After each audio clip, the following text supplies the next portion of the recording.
Hello Rajivji, Kamal here from netrasangeet.com and a warm welcome to you on our show Chat and Chai today. Thank you, Kamalji. Pranam. Rajivji, besides some questions here, would you like to tell us a little bit about the latest on immigration? Of course, a lot of people know that it has been passed. So now, what now? What next can the people here in the United States, the NRIs, expect from the bill? July 10th is the date to watch. I'll explain.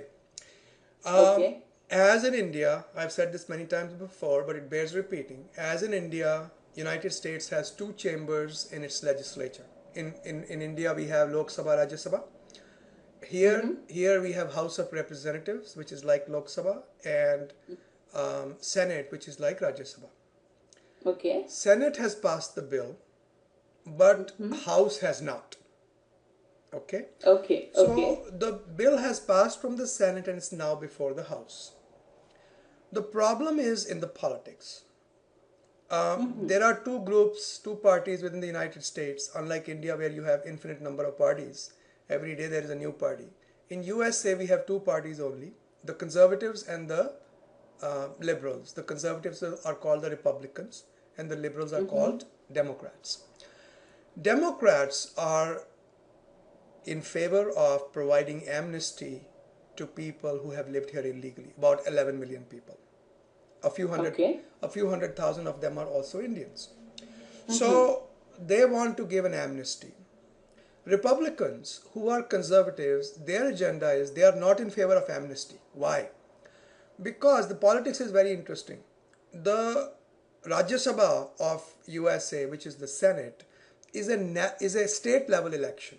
So the Hispanic vote makes a big difference because Hispanics are a very fast expanding voter group. So Right. senators want to keep them happy. Okay. Mm-hmm. Mm-hmm. In the House, the voting is on districts based. So it is not based upon state, it's based upon districts. And Okay. statistics are less than, I think it's less than one fourth of the House of Representative members come from districts where over 20% voters are Hispanic. So very, very few, I think it's actually less than even 10%. Very, very few Mm-hmm. congressmen from the House have any incentive to pass the um, amnesty program. Okay, Okay. both Okay. both Democrats and conservatives agree about one thing: legal immigration, which is of main concern to a lot of Indians, is fixed. So they both agree on that. Their approaches are a little different, but they both agree on Mm-hmm. that. Um, the conservatives, which is the Republicans, also want much tighter enforcement and much tighter border security. Mm-hmm. All things can be worked out between them, but the deal breaker would be the amnesty. Okay, so now the Okay. House is controlled by the Republicans. Democrats don't control the House. Mm-hmm. The bill, even though it has been passed by Senate, cannot be voted upon until the Speaker of the House, who's a conservative, who's a Republican, Congressman Boehner, until he Mm-hmm. says, okay, go ahead and vote on this bill. So until he says it's okay, they won't vote. And he said, until and unless a majority of Republicans want to vote on this bill, I would not present it. Okay. So that means Okay. now what is going to happen is on July 10th, the Republicans will meet and they will Mm-hmm. decide what should be the best strategy. They have three or four options. One, they can present the bill as it is. Two, they can make their own comprehensive immigration reform. Three, they can pass a smaller bill, which is what they are doing. They are fixing parts of immigration like legal immigration, etc. They want to, if they pass their own versions of bill, whether comprehensive or a small sect, it will then go into a negotiation between the two chambers. That's called conference. So the bill goes into conference. The fourth thing that can happen is if all Democrats and some of the Republicans get together, they can overrule the Speaker and make everybody vote on the bill of the Senate. This is called Okay. discharge petition. Okay, I have created a detailed presentation on it.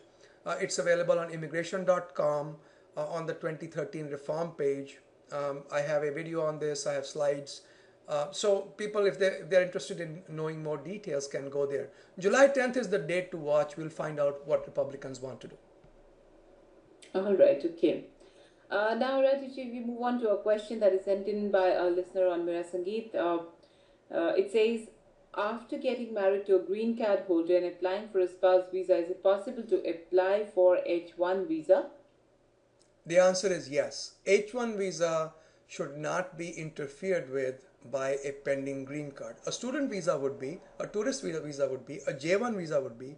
H-1, H-4, L-1, L-2 should not have that problem. All right. So, Rajivji, these were the queries, and it was nice talking to you on the latest on immigration bill, of course. So, thank you so much for all your time today and for being a part of our show on Chat and Chai. My pleasure. Okay, Rajivji, thank you so much. Bye bye. Bye bye.